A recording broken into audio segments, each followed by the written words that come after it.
할렐루야. 세 번째 대강절 예배 오신 여러분 진심으로 환영하고 축복합니다. 또 부득이해서 영상으로 예배 들으시는 분들도 환영하고 축복합니다. 우리 옆 사람과 인사하십시다. 잘 오셨습니다. 예배 승리합시다. 하나님은 영이시니 예배하는 자가 성령과 진리로 예배할지니라 하셨습니다. 이제 여러분 모두를 성부와 성자와 성령 이름으로 진심으로 예배 초대합니다. 다 같이 신앙고백하심으로 주일 예배 시작하겠습니다. 전능하사 천지를 만드신 하나님 아버지를 내가 믿사오며 그 외아들 우리 주 예수 그리스도를 믿사오니 이는 성령으로 잉태하사 동정녀 마리아에게 나시고 본디오 빌라도에게 고난을 받으사 십자가에 못 박혀 죽으시고 장사한 지 사흘 만에 죽은 자 가운데서 다시 살아나시며 하늘에 오르사 전능하신 하나님 우편에 앉아 계시다가 저로서 산자와 죽은 자를 심판하려 오시리라. 성령을 믿사오며 거룩한 공예와 성도가 서로 교통하는 것과 죄를 사하여 주시는 것과 몸이 다시 사는 것과 영원히 사는 것을 믿사옵나이다. 아멘. 자리에 앉으시고 찬송가 88장을 부르시겠습니다.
서세원 집사님, 우리를 대신해서 기도하시겠습니다. 다 같이 기도하겠습니다. 기도드리겠습니다. 사랑의 하나님, 오늘 이 시간 허락하신 주님께 감사를 드립니다. 교회에서 작은 봉사나도 기쁨이 없고 맡기신 모든 일이 즐거움이었고 순종하게 해주신 모든 일들이 감사했던 그때를 기억합니다. 이 상황에 사람의 사역에 일에 치이고 지쳐서 알았던 일은 온데간데 없이 해야 하니까 뱉어놓은 말이 있어서 그냥 하루하루 연명하듯이 해오던 신앙을 버리고 다시 한번 그 구원의 기쁨과 감격을 회복시켜 주시옵소서. 우리가 어느 지경에 이르렀든지 우리가 어느 상태에 있는지 상관없이 주님이 나를 위해 하셨던 그 일만 들어도 그 십자가만 봐도 충분했다.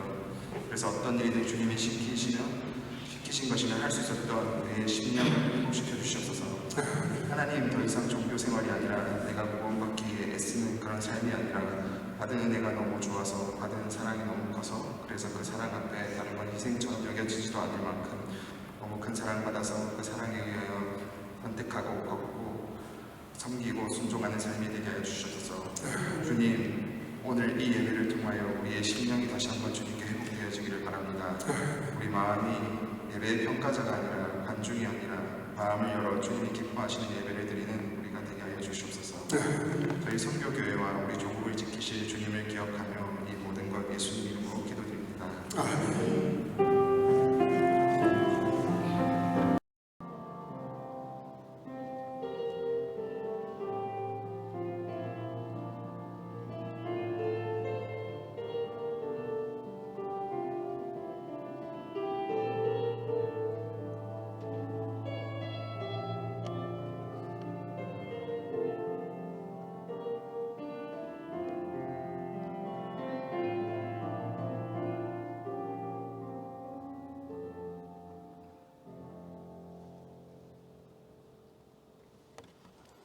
하나님 말씀 로마서 8장 18절에서 25절까지입니다.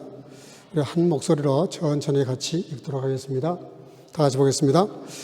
생각컨대 현재의 고난은 장차 우리에게 나타날 영광과 좋게 비교할 수 없도다. 피조물에 고대하는 바는 하나님의 아들들이 나타나는 것이니 피조물이 허무한 데 굴복하는 것은 자기 뜻이 아니요 오직 굴복케 하시는 이로 말미암음이라. 그 바라는 것은 피조물도 썩어짐의 종노릇 한 데서 해방되어 하나님의 자기들의 영광의 자유에 이르는 것이니라. 피조물이 다 이제까지 함께 탄식하며 함께 고통하는 것을 우리가 아나니 이뿐 아니라 또한 우리 곧 성령의 익은 처음 익은 열매를 받은 우리까지도 속으로 탄식하여 양자될 것 곧 우리 몸의 구속을 기다리느니라. 우리가 소망으로 구원을 얻었음에 보이는 소망이 아니니 보는 것을 누가 바라리요. 만일 우리가 보지 못하는 것을 바라면 참음으로 기다릴지니라. 아멘. 자리에 앉으시고 성가대 찬양을 통해서 영광을 드리겠습니다.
아멘.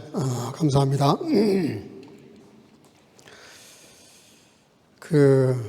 어떤 글에 보니까 재밌는 이야기가 있더라고요. 세잔네라고 하는 작가가 그린 그림이 있는데, 세잔의 커피 팥과 여인이라고 하는 그림입니다. 그 그림을 잠깐 띄울 수 있나요? 예. 더 크게는 안 되죠? 잘 보입니까? 예. 여러분들 저 그림에서 뭐가 제일 이렇게 눈에 들어오십니까? 예, 그 그림의 제목은 세잔의 커피 팥과 여인, 그런 제목입니다. 근데 이 그림을 자세히 들여다보면 이 여인, 세잔 그 여인하고 커피의 포트하고 이렇게 그 가운데 이렇게 컵이 이렇게 하나 있습니다. 예. 여러분들 이 세 장면 중에서 어떤 게 눈에 들어오시는지 모르겠어요. 이 작품을 놓고 그 작가가 특별한 그 내용으로 이렇게 해설을 한 내용이 있다고 합니다. 우리는 보통 이 그림을 보면 저 여인에게 이렇게 주목을 많이 합니다. 아니면 커피 잔, 아니면 커피 포트, 이렇게 여러 가지 관심에 따라서 다 이렇게 관심도가 좀 달라진다고 해요. 근데 이 작가는 사실은 이 그림에서 제일 강조하고 싶었던 것이 이 커피잔 안에 있는 티스푼, 보입니까? 예, 그 티스푼이 아주 중요한 포인트라고 합니다. 그의 설명은 이런 겁니다. 그 여인과 커피포트와의 사이에서 그 커피포트와 이 여인의 간격을 좁혀주고 연결해주고 중심이 되는 것은 티스푼이다. 티스푼이 여인과 커피포트와 연결점이다. 우리는 그게 전혀 상상이 안 되잖아요. 뭐 저 그림에서 그 여인의 그림이 얼마나 큽니까? 얼마나 많이 차지해요? 그리고 또 탁자 위에 커피포트도 크게 보이는데 그 사이에 있는 커피잔도 물론 주목할 수 있겠지만 작가는 그게 아니고 거기에 커피 이렇게 티스푼을 하나 이렇게 꽂아놨습니다. 이제 지워도 됩니다. 그거를 강조하기 위해서 이 그림을 그렸다고 그렇게 해설을 하면서 우리가 이 연결한다는 것, 여인이 커피를 마시려고 할 때 커피포트와 여인과의 사이에서 연결 지점은 컵이라고 생각을 하지만 컵보다는 티스푼이다. 어쨌든 작가는 그렇게 설명을 하고 그렇게 중심으로 작품을 그렸다고 합니다. 그러면서 이걸 이렇게 목사님께서 이걸 이렇게 해석을 하셨어요. 예수님께서 이 땅에 오셔서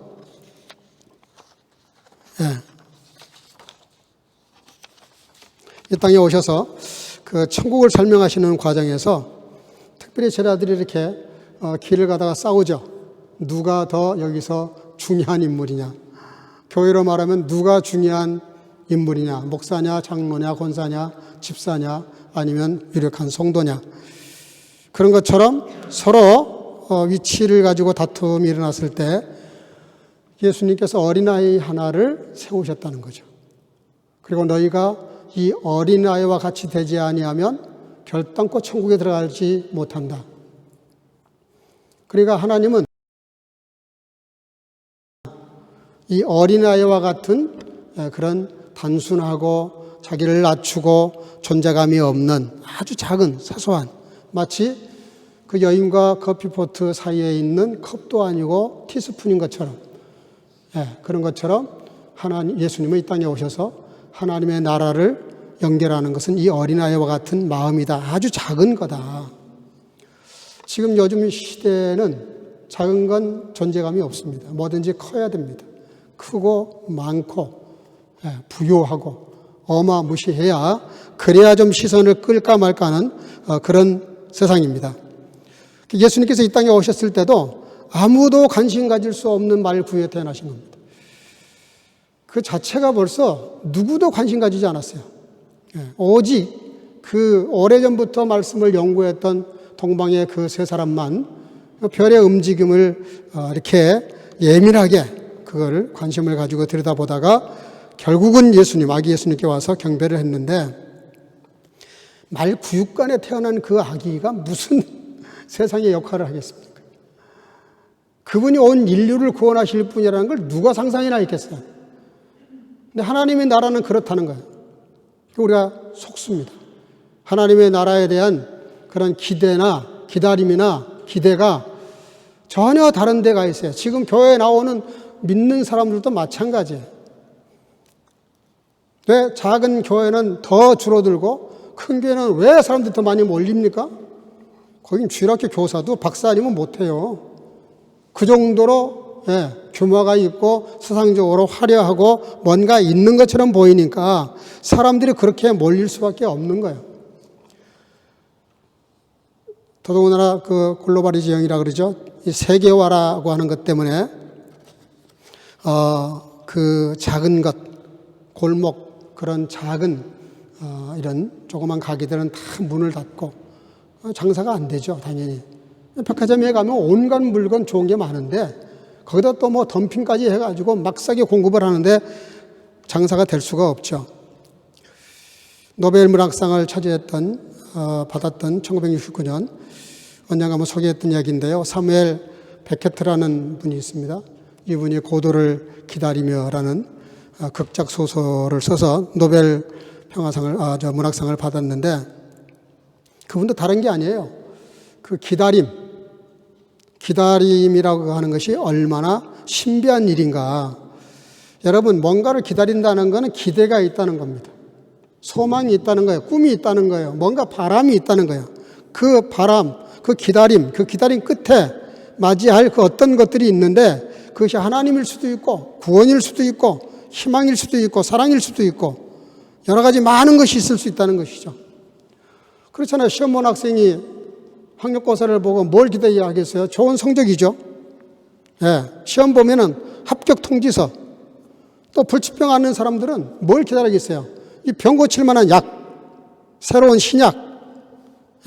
저도 군대 2년 6개월 꼬박했습니다마는 제대 날을 이렇게 손으로 꼬박하면서 기다렸어요. 누구든지 뭔가를 미래에 이렇게 기다린다고 하는 것, 그건 굉장히 중요한 우리 삶에 있어서 중요한 요소가 됩니다. 지난주에 이어서 오늘도 이 기다림의 신비에 대해서 생각해 보려고 하는데, 여러분, 아브라함은 고향을 떠날 때 하나님께서 고향을 떠날 수밖에 없게 하셨어요. 내 이름을 창대하게 하고 내 자손을 하늘의 별처럼 바닷가의 모래처럼 어마어마한 그런 자손을 주시겠다. 그리고 네가 복이 아니라, 네가 복을 누구한테 받는 것이 아니라 네 자체가 두 비스트 재견자인. 그러니까 아브라함 자체가 그냥 복이에요. 복. 네가 복이다. 자, 그렇게 조건을 걸었으니 하나님 말씀 그 다음 말을 순종 안 할 수 없죠. 저라도 순종하죠. 엄청난 축복을 약속하셨는데 왜 말을 안 듣겠어요?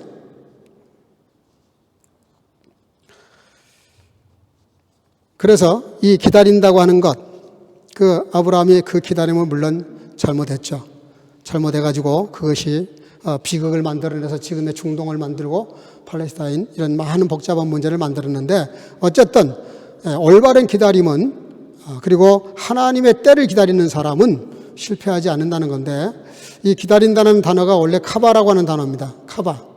이 기다림의 히브리어 언어가 카바인데 이게 원래 호프능이에요. 독일어로 호프능. 그러니까 다른 말로 티그바 그러는데, 티그바. 카바에서 티그바라는 말이 나왔는데 소망한다 그런 뜻입니다. 이 단어가 어디에 쓰였냐면요, 구약에 잘 아시는 대로 12 정탐꾼이 가나안 땅에 들어가서 정탐을 하다가 급히 위급한 상황이 벌어져 가지고 숨습니다. 그 숨어 들어간 곳이 바로 기생 라합의 집이었어요. 그 여인은 술집을 경영했던 여인입니다. 많은 정보를 듣고 있었어요. 오고 가는 사람들이 술을 마시면서 풀어놓는 그런 썰을 듣고 많은 정보를 가지고 있었어요. 근데 그 얘기 중에서 이야기의 주인공이라고 여겨질 만한 사람들이 온 걸 알게 됐습니다. 그것이 정탐꾼들이었어요.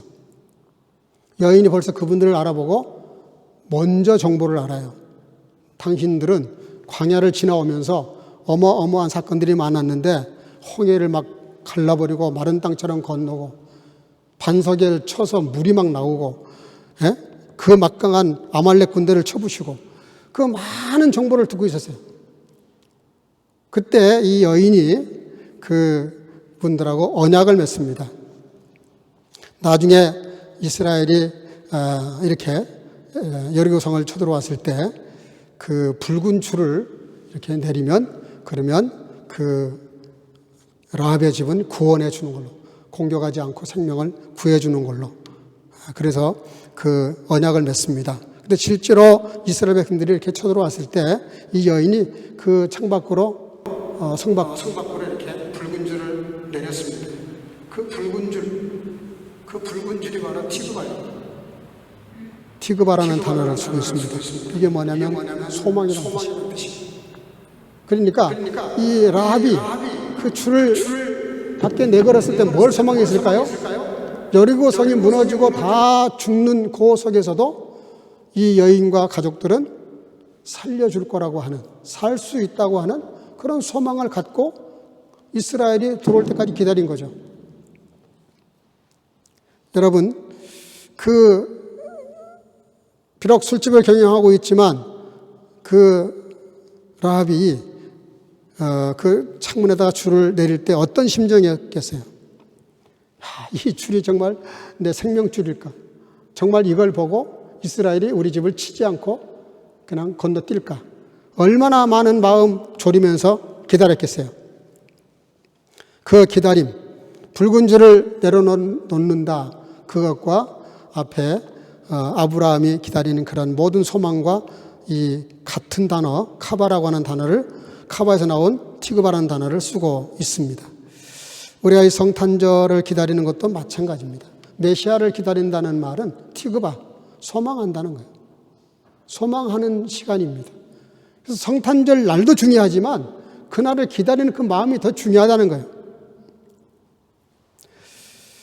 여러분, 인간에게 소망을 거두어가면 못 삽니다. 살 수 없어요. 아무리 지금 힘들고 어려워도 소망이라는 게 있으니까 우리가 버티는 거죠. 야고보서 5장 7절 이하에 보면 그 기다림에 대해서 세 가지로 예화를 들어서 설명을 합니다. 오늘 야고보서 5장 7절인데요. 우리 다 같이 한번 읽어보겠습니다. 시작. 그러므로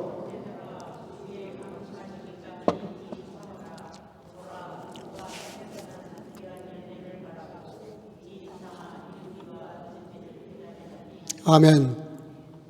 여러분, 그렇잖아요. 네. 어부가 바다에 나가서 그물과 함께 살고 배와 함께 살고 학생들은 책과 함께 살듯이 농부는 땅과 함께 살 수밖에 없습니다.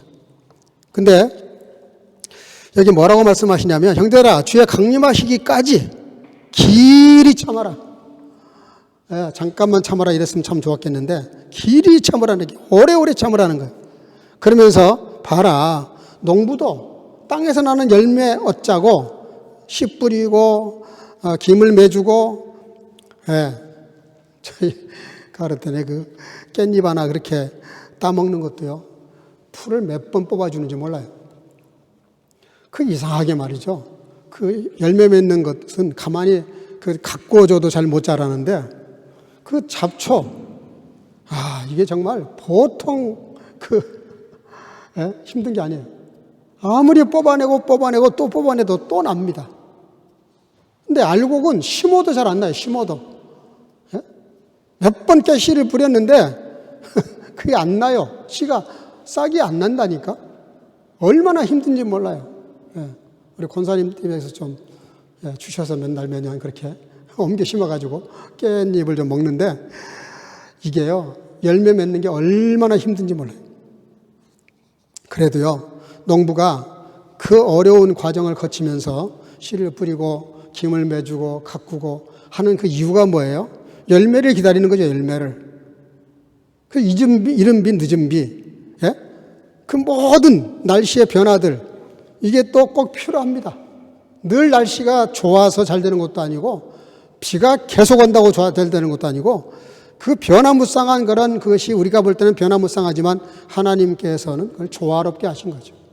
여러분들, 우리가 인생 살면서 좀 힘들고 어렵고 좋은 일이 있고 나쁜 일이 있을 때 너무 자연스러운 거예요.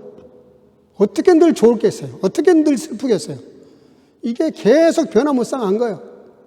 저는 우리나라도 그런 면에서는 이렇게 지금도 그 참 어려운 난국이죠. 예, 그래도 이런 과정을 통해서 세계가 엄청 실망한 것 같아요. 대한민국 10대 강국인데 K-팝, K-푸드, K-컬처 엄청나게 지금 막 뜨고 있는 상황에서 무슨 대명천지의 계엄령인가 해가지고 깜짝 놀랐는데 또 이걸 또 무슨 탄핵이란 걸 또 해가지고 지금 또 헌정 질서를 바로 잡아가고 있어요. 그러니까 또 대한민국의 이 민주화에 대한 민주주의에 대한 그런 회복력이 이건 세계에서 찾아볼 수 없는 회복력이 있다. 또 이렇게 또 평가를 합니다. 그러니까요, 일비일이 하지 말라는 겁니다. 어려운 일 터졌다고 절망할 거 없고요. 좋은 일 생겼다고 너무 또 날뛰다가 다칩니다. 항상 조화가 필요해요. 조화.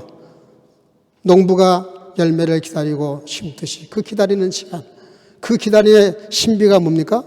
그 기다리는 과정에서 우리는 생명의 성장을 봅니다. 야고보서 5장 10절인데요. 같이 한번 읽어볼까요? 시작. 형제들아,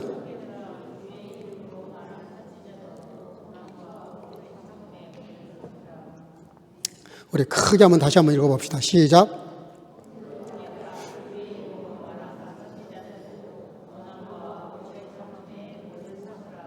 아멘. 이 말씀은 에레미야 선지자를 특별히 염두에 두고 한 말씀입니다. 에레미야 선지자가 말씀을 전하다가 정말 고난을 겪습니다. 나중에는 정말 비참하게 이렇게 순교를 하시는데요. 그 이유가 있어요. 이게 요즘 말로 그냥 고쳐 말할게요. 목사가 좀 이렇게 축복하고 긍정적이고 기쁨이 되고 은혜가 되는 말씀을 전해야 되는데, 여러분 교회 망합니다. 여러분들도 망해요. 하면서 계속 야단만 치는 거예요. 야단도 뭐 받겠어. 근데 나라가 망한다는 거예요. 그런 선지자를 누가 좋아하겠어요? 왕이 좋아하겠어요? 백성들이 좋아하겠어요? 그런데 에레미야 선지자는 하나님께 받은 계시를 안 전할 수가 없어요. 신학 공부하면서 신학교에서 교회학 신학 시간에 그 가르치는 내용이 하나 있습니다. 하나님의 하신 말씀 아무리 내가 싫어도 전해야 되고, 정말 이건 말하고 싶지 않는 내용이어도 하나님의 말씀이라면 전해야 된다. 그게 선지생들에게 기본적으로 설교하기 위해서 가르치는 내용입니다. 에레미야 선지자가 그 전하고 싶겠어요? 나라가 망한다는 소리를. 근데 그런 하나님이 주신 말씀이니까 안 할 수가 없잖아. 싫은 소리를 할 수밖에 없어. 아닌 건 아니라고 얘기해 준 거예요. 그러니 가만 놔뒀겠어요? 예수님께서도 요한복음 15장 18절에 이런 말씀하세요. 세상이 너를 미워하면 너희보다 먼저 나를 미워한 줄을 좀 알아라. 너희들이 세상에서 좀 미움받더라도 너무 신경 쓰지 말라는 거예요. 히브리서 13장 17절 너희를 인도하는 자들에게 순종하고 복종하라. 저희는 너희 영혼을 위하여 경성하기를 자기가 회개할 자인 것 같이 하느니라. 목회자들의 심정, 선지들의 심정을 표현한 내용인데 무슨 얘기입니까? 그런 말씀을 전해 들을 때 그런 과정을 두서 그런 말씀을 기다리고 전해 듣고 그 말씀을 따라 살려고 할 때 거기에서 그 양들이 건강해지고 성장한다는 거죠. 그 인내, 그 기다림의 신비예요. 세 번째 인물은 욥인데요. 야고보서 5장 11절 다 같이 한번 크게 시작. 보라,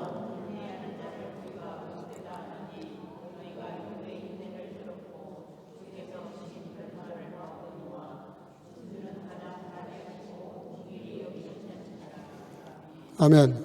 우리 크게 한번 읽읍시다. 내 귀에는 세 사람 목소리밖에 안 들려. 여러분들 좀 성경을 좀 크게 읽으면 좋아요. 다 같이 시작.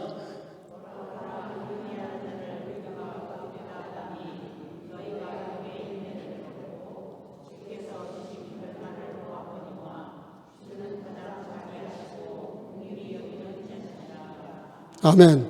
여러분들 욥의 인내를 아시잖아요. 얼마나 힘든 과정입니까? 자기가 당한 것도 힘들고 가장 가까운 사람이 하나님 저주하고 죽어라 그러고 떠나버린 것도 힘들고 10 자녀를 한꺼번에 잃었는데 그 슬픔을 우리 같으면 그거 견딜 수 있겠어요? 저 같으면 그거 못 견딜 것 같아요. 같이 따라 죽든가 하지 어떻게 그거 견디겠어요? 근데 그런 그 고통이 있는데 또 친구라는 녀석들은 와가지고 계속 꼰지락거리고 얼마나 그 안팎으로 힘들겠어요. 또 몸은 악창이 나서 기아장으로 몸을 긁었다잖아. 얼마나 고통스러우면 그걸 어떻게 견딥니까? 안팎으로 견딜 수 없는 고난이에요. 그때 욥이 도대체가 이 상황을 이해할 수가 없어서 이렇게 실토를 해요. 나의 가는 길을 오직 그가 아시나니. 이 상황을 자기는 모르겠다는 거예요. 이게 멋있는 말 같이 보이지만요, 이 피토하는 말입니다. 내가 지금 당해서 이렇게 가는 상황을 나는 도저히 모르겠습니다. 오직 주님만 아십니다. 근데 한 가지 아는 것은 이것이 나를 해롭게 하려고 그런 것이 아니라 나를 이렇게 단련하고 다듬어서 정금같이 나오게 하시려고 하는 것을 믿습니다. 여러분 힘들고 어려운 일을 만날 때 이런 믿음이 필요해요. 그거 얼마 아니면 지나가요. 욥의 기다림의 신비가 뭡니까? 그렇게 기다리다 보니까 뭐라고 말씀하시냐면 11절 하반절에 주께서 주신 결말을 보았거니와. 욥은요 끝장을 본 사람이에요. 힘들고 어려운 상황에 대해서 끝장을 본 사람이에요. 여러분 그러니까 지금 힘들고 어렵다고 포기하시면 안 됩니다. 오히려 힘들고 어려운 일이 있을 때 잘 참고 인내하고 끝까지 견뎌야 되는 거예요. 욥이 결론이 뭡니까? 갑절에 복을 받았다는 건 그 기본이고요. 욥이 얼마나 성장합니까? 귀로만 선지자에게 들었던 하나님 말씀이 자기 눈으로 하나님을 본다 그랬어요. 눈으로 자기 주님을 본다. 엄청난 신앙의 성장을 가져온 거죠. 욥이 참고 기다렸던 그 기다리는 과정에서 어떤 신비가 있어요? 자기도 상상할 수 없는 신앙의 성장을 이렇게 체험한 겁니다. 오늘 본문의 18절에 한번 읽어볼까요? 다 같이 크게 읽어보겠습니다. 시작.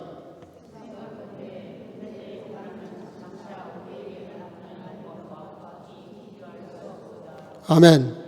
바울 사도는 참 대단한 분 같아요. 현재의 고난, 지금 자기에게는 너무 지금 힘들고 어려운 고난이 있습니다. 감옥에 갇혀 있어요. 너무나 힘든데 그런데 그는 그 고난 속에서 뭘 보냐? 영광을 보는 거예요. 하나님의 영광을. 대단한 거죠. 여러분 그런 영성은 정말 우리가 본받아야 될 일입니다.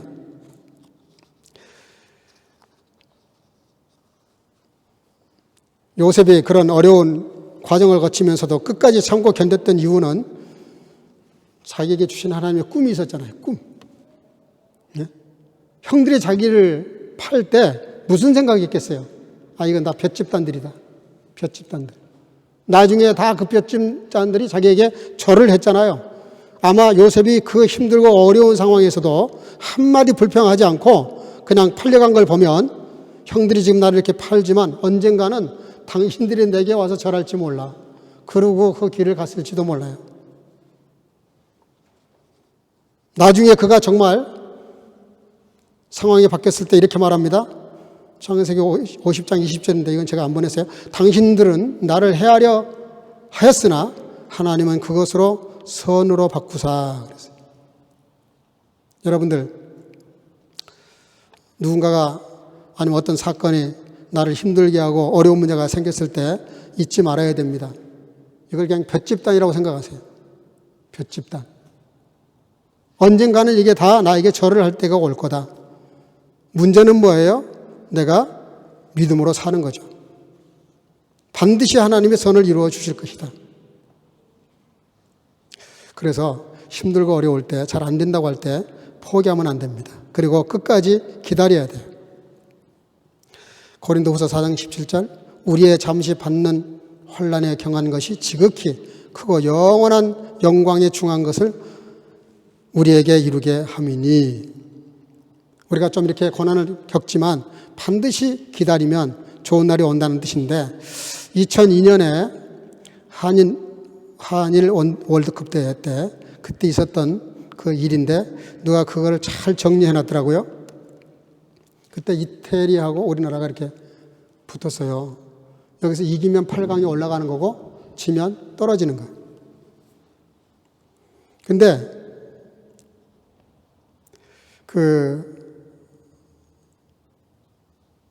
전반 18분쯤 됐을 때 이태리가 선제골을 넣습니다. 1대0. 예. 그래서 1대0으로 지금 가고 있는데 경기 종료 2분 정도 남겨놓고 설기현 선수가 골을 집어넣어요. 그래서 동점골이 됐습니다. 근데 이태리가 18분 됐을 때 한 골 우리에게 이렇게 넣었을 때 그러기 전에 우리나라가 페널티킥을 얻었다 그래요. 저도 그거 봤는데 기억이 잘 안 나요. 근데 어쨌든 페널티킥을 얻었는데 그 페널티킥을 누가 쳤냐면 제일 그래도 안정적인 선수 안정환이가 찼어요. 근데 그 페널티킥을 실패를 합니다. 실축을 해요. 그러니까 막 야유가 쏟아져요. 아니 그 귀한 골을 그 귀한 기회를 놓치면 어떻게 하냐. 그런데도 히딩크 감독이 그 안정환 선수를 빼질 않아요. 선수 교체를 보통 그럴 때는 합니다. 왜냐하면 그 실축했다는 그 부담감 때문에 실력 발휘하기 힘들어요. 그러니까 보통 그렇게 되면 선수 교체를 합니다. 근데요, 히딩크 감독이 참 대단한 분이라는 게 교체하질 않아요. 그냥 뛰게 합니다. 그리고 어디까지 가냐? 1대1 되니까 연장전으로 가는데 계속 뛰게 해요. 그때도 선수를 안 바꿔요. 계속 안정환이를 믿고 기회를 줍니다. 근데 그때 마지막 얼마 남겨놓지 않고 그 선수 내가 이름이 이영표죠. 이영표 선수가 중간쯤에서 이렇게 센터링으로 공을 띄었는데 그 골문 앞에 있었던 안정환이가 헤딩으로 볼을 집어넣습니다. 그래서 결국은 우리나라가 승리를 해요. 8강에 진출을 역사상 처음으로 8강에 진출을 했었습니다. 제가 무슨 얘기하려고 이 얘기를 하냐면 우리가 이렇게 잘 안 될 때가 있어요. 사람이라는 게 슬럼프라는 것도 있고요. 실수할 수도 있잖아요. 원래 잘 하는데 실수할 수 있어요. 그리고 정말 안 풀릴 때가 있어요. 그렇다고 집어치우면 안 된다는 거죠. 아무리 힘들고 어려워도 그걸 믿고 서로 믿고 계속 갔더니 기회가 다시 왔고 그 기회에 그가 실수를 만회하게 된 거죠. 그러니까 참아준다는 거, 참는다는 거, 이게 엄청난 신비한 일들을 만들어낸다. 그런 얘기하려고 말씀을 소개했어요. 두 번째는, 이 기다림의 두 번째는 따라합시다. 몸의 구속. 몸의 구속. 잘 못 알아듣겠어요? 우리 쾌파. 몸의 구속이라는 건데요. 이 기다림 속에서 몸의 구속을 기다린다. 오늘 본문 23절인데 다 같이 읽어보겠습니다. 시작. 이뿐 아니라 또한 우리 곧 성령의 처음 익은 열매를 받은 우리까지도 속으로 탄식하여 양자될 것 곧 우리 몸의 구속을 기다리니라. 아멘. 우리 몸의 구속. 다시 말하면은 우리가 이 땅에 살면서 예수를 믿는 동안에 우리 영혼도 구원받았지만 더 중요한 게 있어요. 우리 몸이 구속할 날이 옵니다. 그게 바로 재림이에요. 재림. 예수님이 이 땅에 재림하시면 우리가 죽어서 땅에 묻혔던 살아있던 우리 몸이 부활체로 변화한다 그랬어요. 그게 몸의 구속입니다. 우리 영혼은 예수를 믿음으로 이미 구원받았어요. 근데 우리 몸도 구원받아야 되거든요. 근데 몸이 구원받는 게 언제냐? 예수님이 재림하시는 날 우리가 다 변화해서 하나님의 나라에 올라간다 그랬어요. 세 번째는 따라합시다. 보이지 않는 것을 기다리는 신비. 오늘 본문 24절 25절인데요. 또 한번 읽어보겠습니다. 시작. 우리가 소망으로 구원을 얻었음에 보이는 소망이 소망이 아니니 보는 것을 누가 바라리요. 만일 우리가 보지 못하는 것을 바라면 참음으로 기다릴지니라. 아멘. 히브리서 11장 1절에는 믿음은 바라는 것들이 실상이요 보지 못하는 것들의 증거다. 그런 말씀을 했습니다. 여러분, 기다리는 사람들의 모든 공통점이 있어요. 보이지 않는 걸 기다리는 겁니다. 보이는 것을 기다리는 건 기다리는 대상이 아니라는 거예요. 보이지 않는 것, 영원한 것을 기다린다. 로마서 4장 18절, 아브라함이 바랄 수 없는 중에 바라고 믿었으니, 그게 뭡니까? 1년 있으면 내가 이삭 아들을 낳을 거다. 그 언어일 뿐이에요. 말 뿐이에요. 보이는 게 없어요. 그런데, 그리고 이미 아이 낳을 수 없는, 두 사람 몸이 아이 낳을 수 없는 상황이었어요. 생리적으로. 그러니까 도저히 믿을 수 없는 것, 현실이 될 수 없는 것, 그걸 바라고 믿었다는 거예요. 아브라함은. 그래서 낳은 아들이 이삭입니다. 여러분들, 이 기다림의 신비가 바로 그런 것입니다. 믿고 기다릴 때 있을 수 없는 일이 벌어지는 역사, 그게 기다림의 신비죠. 마지막 결론은 기다림의 신비가 주는 축복이 있는데요. 오늘 본문 26절입니다. 다 같이 시작. 이와 같이 성령도 우리 연약함을 도우시나니 우리가 마땅히 빌 바를 알지 못하나 오직 성령이 말할 수 없는 탄식으로 우리를 위하여 친히 간구하시느니라. 아멘. 우리가 믿고 기다릴 때 어떤 신비가 있냐? 말할 수 없는 탄식, 알랄레토스라는 말인데요. 알랄레토스라는 말이 뭐냐면 신음을 한다, 신음한다. 더 마음이 아프고 너무 안타까워서 신음할 정도, 그런 탄식으로 간구한다. 여기 헤페렌 팅카노라는 말인데요. 중재한다는 뜻입니다. 중재. 정말 안타까운 마음으로 두 사람이 싸우고 있어요. 그러면 그 사이에 들어가 가지고 양쪽이 그냥 정말 그냥 간절한 마음으로 이렇게 설득하고 또 이야기하고 이렇게 해서 설득시켜서 중재시키는 것. 성령님께서 그 일을 하신다는 거예요. 우리가 너무 약해서 좀 열심히 기도하고 끊임없이 기도하고 좀 주님께 가까이 나가면 얼마나 좋겠어요. 근데 그러지 못할 때라도 주님은 그렇게 성령님을 통해서 역사하신다는 거죠.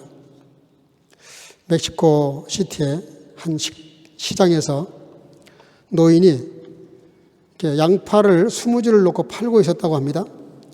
미국 여행객이 거기 갔다가 그 양파 파는 것을 보고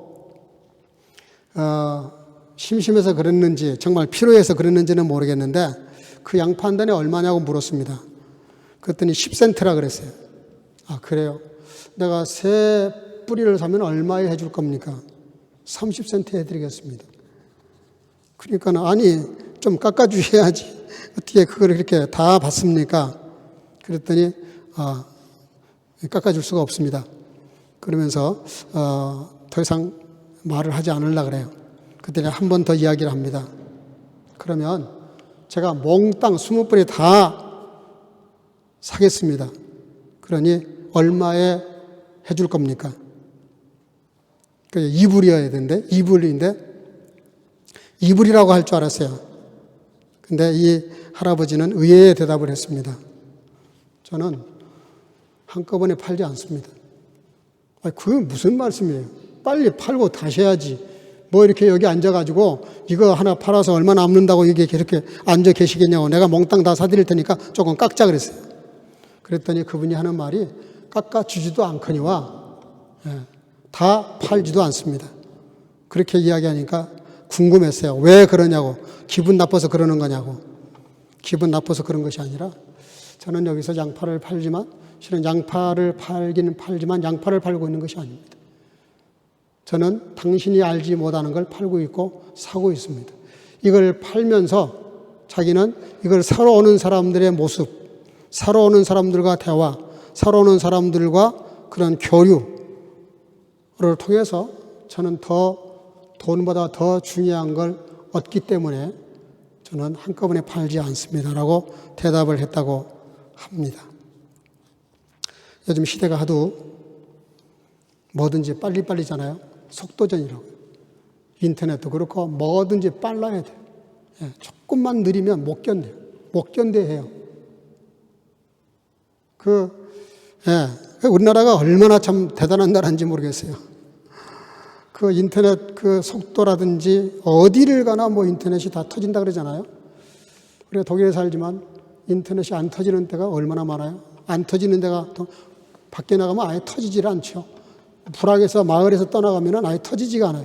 그 정도로 그런데 그래서 그런지는 몰라도 참 그 빠른 걸 좋아하는 시대가 됐습니다. 그런데 기억하셔야 됩니다. 다니엘서에 보면 주님이 오실 때가 되면 모든 게 빨라진다 그랬어요. 모든 오고 가고 하는 것, 모든 데이터 처리, 많은 것들이 빨라진다는 거예요. 계속 빨라진다는 거예요. 빨라진다는 거에 장점이 뭐죠? 시간 절약이 됩니다. 근데 단점이 뭐죠? 성급해지는 거죠.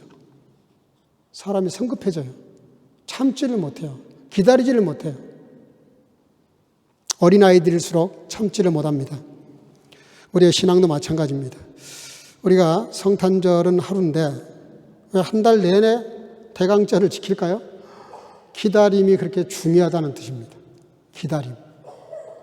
여러분, 이 기다리는 시간이 성탄절만큼은 아니지만 이 기다림의 시간이 굉장히 중요합니다. 정말 여러분들이 뭘 기다리시는지 모르겠어요. 교회를 오시면서도 뭘 기다리시는지 모르겠어요. 뭘 기대하는지 모르겠어요.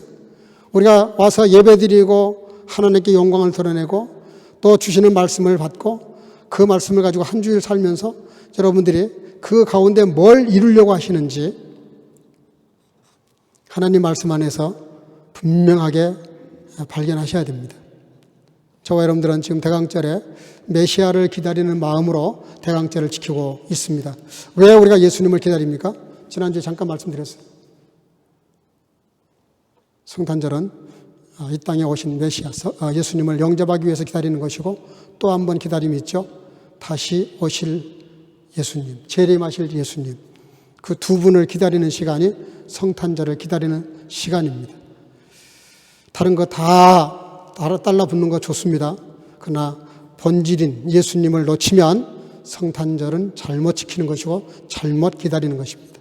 우리가 정말 기다릴 분이 누구냐? 예수 그리스도. 내 영혼을 구원하시고 나를 통치하시고 내 속에서 나와 함께 살아가시는 그 예수님을 기다리는 마음으로 이미 오신 예수님, 다시 오실 예수님을 진심으로 잘 기다리는 가운데 기다림의 이 많은 신비들을 체험하면서 누리는 저와 여러분들 되시기를 주의 이름으로 축복합니다. 축복합니다. 사랑과 내가 충만하신 아버지, 오늘도 이 땅에 오셨던 메시아, 또 다시 오실 재림하실 예수님 기다리는 마음으로 대강절을 지키는 세 번째 주일에 오늘도 기다림의 신비가 무엇인지, 그 기다림 속에 어떤 은혜가 있고 어떤 축복이 있고 어떤 신비한 일들이 일어나고 있는지 잠시 말씀을 살폈는데, 아버지 하나님, 저희와 하여금 이 기다림의 신비한 축복들을 다 누릴 수 있도록 은혜 주시고 함께 드린 모든 아버지의 중보적 기도와 그리고 나라와 민족을 위한 기도를 응답해 주셔서 하나님의 영광을 거두시기를 간절히 소원하옵고 나이다. 아멘. 말씀을 생각하시면서 106장을 부르시겠습니다. 준비하신 예물을 드리겠습니다.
아버지 감사합니다. 오늘도 주 앞에 나와 예배하는 시간에 공수로 보이지 말라고 말씀하신 주의 말씀을 따라서 여러 모습으로 예물을 드렸습니다.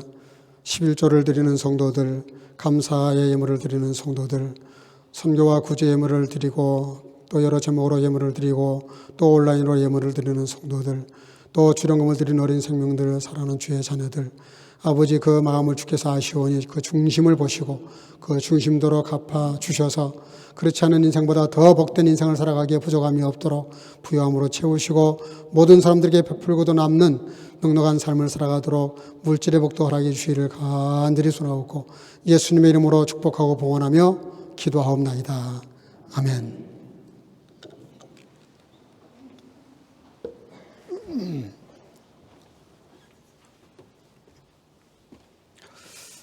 몇 가지 안내 말씀을 좀 드리겠습니다. 오늘 세 번째 이렇게 대강절입니다. 다음 주가 이제 네 번째 대강절인데 많이 참석해 주시길 바라고요. 오늘도 많이 이렇게 오셨지만 또 많이 빠졌네요. 빠진 분들 서로 연락해 주시길 바랍니다.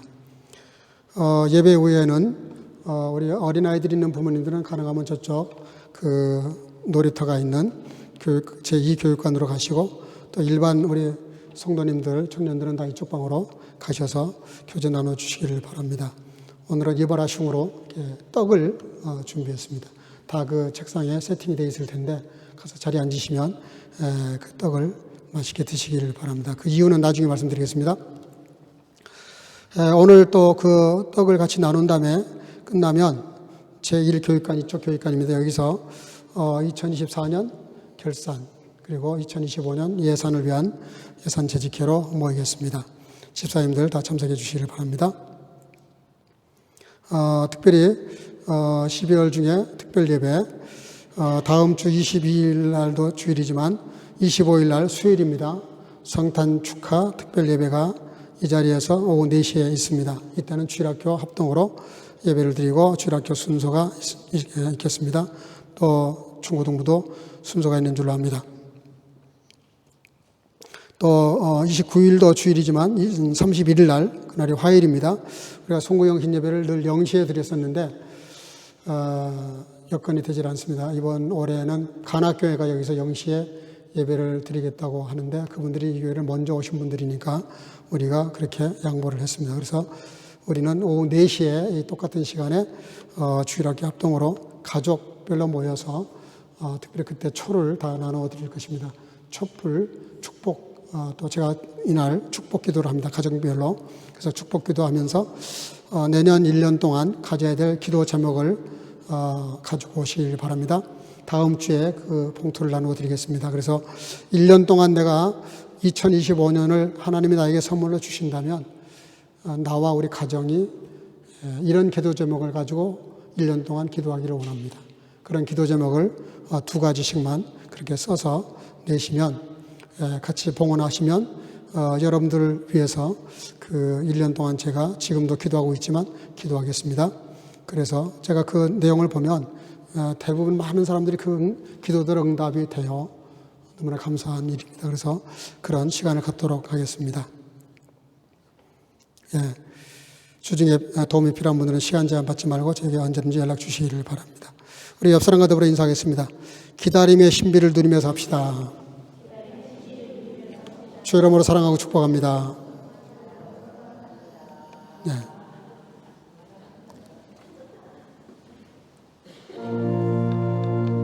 하늘에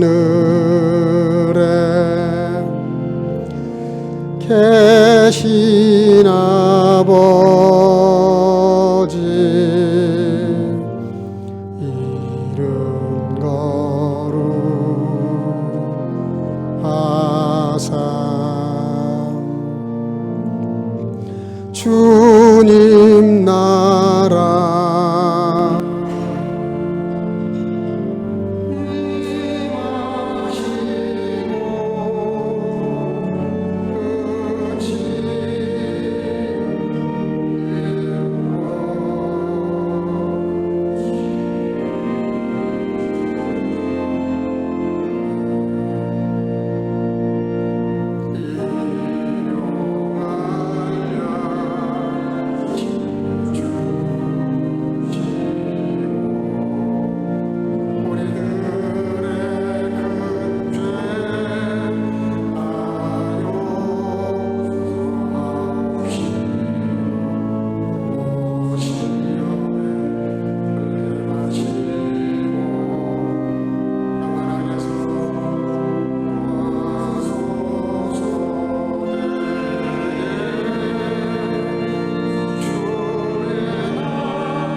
denn das ängstliche Harren der Kreatur wartet, dass Gottes Kinder offenbar werden. Die Gnade unseres Herrn Jesus Christus und die Liebe Gottes und die Gemeinschaft des Heiligen Geistes sei mit euch allen. 아멘. 피조물에 고대하는 바는 하나님의 아들들이 나타나는 것이니 이제는 우리 구주 예수 그리스도의 놀라우신 은혜와 아버지 하나님의 극진하신 사랑하심과 성령의 교통으로 충만케 하심이 몸의 구속과 보이지 않지만 보이는 것을 소망하며 농부처럼 선지자처럼 욥처럼 기다리는 중에 이 땅에 이미 오신 메시아 다시 오실 재림의 주를 기다리며 오늘을 살아가기를 마음속에 결단하고 돌아가는 여기 모인 모든 선교가족과 주의 지체들과 영상으로 예배하는 모든 주의 자녀들 머리 위에 이제로부터 영원토록 함께 있을지어다. 아멘.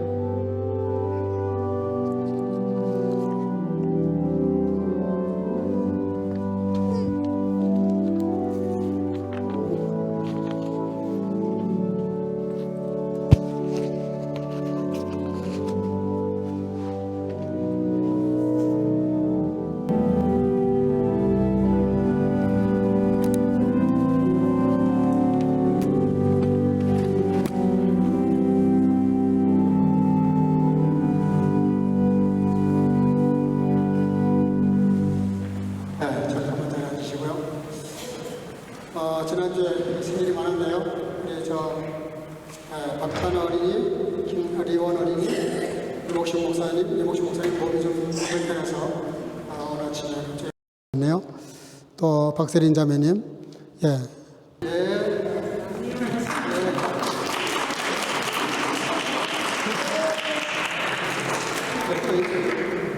박단아 목사님 주세요.